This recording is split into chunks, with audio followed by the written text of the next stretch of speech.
Hi, it's me, cracked writer, performer, female woman, Katie Stoll. Some of you may remember that I recently released a video called How to Know If a Girl Is Down to Fuck. Remember that, some of you, from recently? Well, to absolutely no one's surprise, it generated a lot of debate in the comment section. Even though this is a comedy video, it seems that a few of you were frustrated by my facetious tone and asked me to share actual advice about consent and how to ask for it. So today, I am reviving Ask Katie because I'm a woman of the people, and I give people what they want.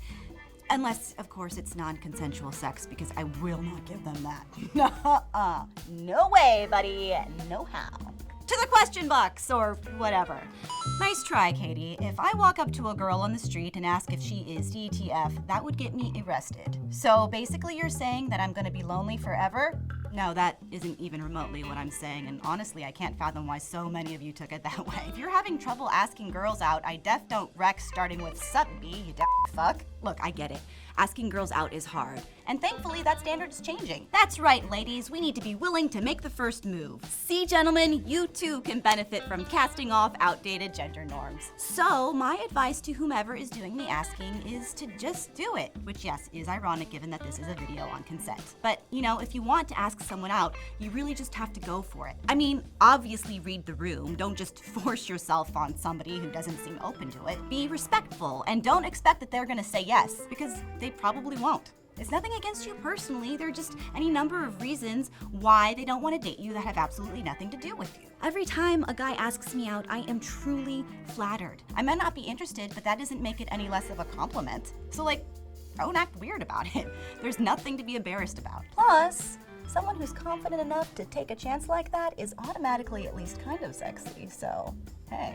That's cool, right? I've been taught by the media and our culture that with women, no means yes, and that their physical actions speak louder than words. Is this true? Now, see, that's the whole reason we need to be having this dialogue in the first place. Allow me to be blunt. No does not mean yes. No means no. Look, I understand why you're asking. It's a valid question. But the idea that girls play games and men know what women want is very dangerous. It is constantly reinforced by movies and television and also by our male-dominated pickup artist culture. I mean, Neil Strauss's book on pickup artistry is literally called The Game. But, and this may shock you, movies aren't real life. And even Strauss has expressed regrets about his old lifestyle. But okay, let's say you're making out with a girl and things start to escalate. She tells you that she doesn't want to have sex, but you guys keep fooling around anyway.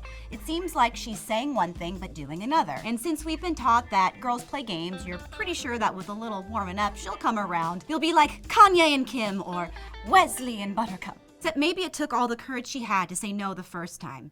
Maybe she was hoping you would respect her boundaries without her needing to make a big deal of it. And to be fair, maybe not. Everyone's different, which is obviously why reading body language is so confusing. But just because there are exceptions doesn't mean that body language speaks louder than words. Personally, if a guy kept pressuring me to have sex even though I'd already said no, I'd think he's a f***ing creep. Now, I know what some of you will say. This is crazy! Some of you will say, if I'm too respectful, I just won't have sex. To which I say, so what?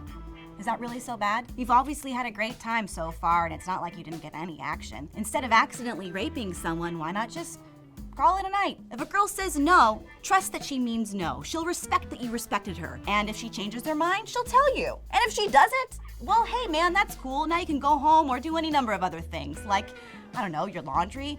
Ooh, or write mean comments on internet videos. This advice is whack. Not once has a woman spoken up and told me that she wants to f***.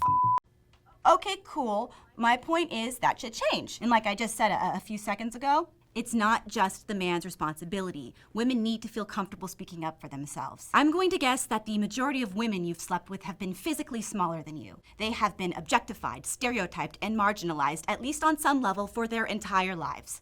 Okay, cool. You got that? Now put them in literally the most vulnerable of circumstances with this person they don't know very well but have been fooling around with for a while. Maybe they aren't quite sure if they actually want to do this, but also they feel kind of slutty for getting themselves into this situation. And oh yeah, aren't blue balls a thing? If I stop now, will he be angry? He seems like a nice guy, but what if he hits me? I guess this is all my fault and I should probably just do it since that's what's expected. Look, I'm not saying that every girl you've slept with has been afraid of you. I'm saying it's a possibility. And again, this goes both ways. I know that many men feel pressure to have sex before they're ready, but are afraid of what that says about them. Well, you know what's the best way to get a person comfortable? Through trust. And what better way to earn trust than by asking what they want? And that's what this all boils down to, consent.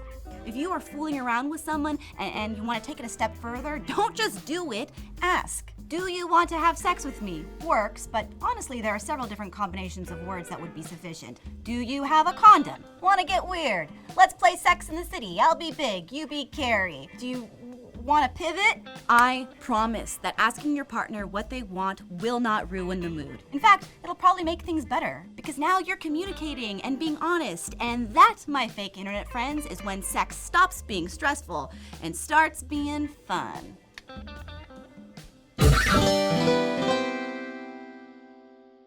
Hey guys, the next live episode of the Cracked Podcast is happening March 11th, 7 p.m. at the UCB Sunset Theater.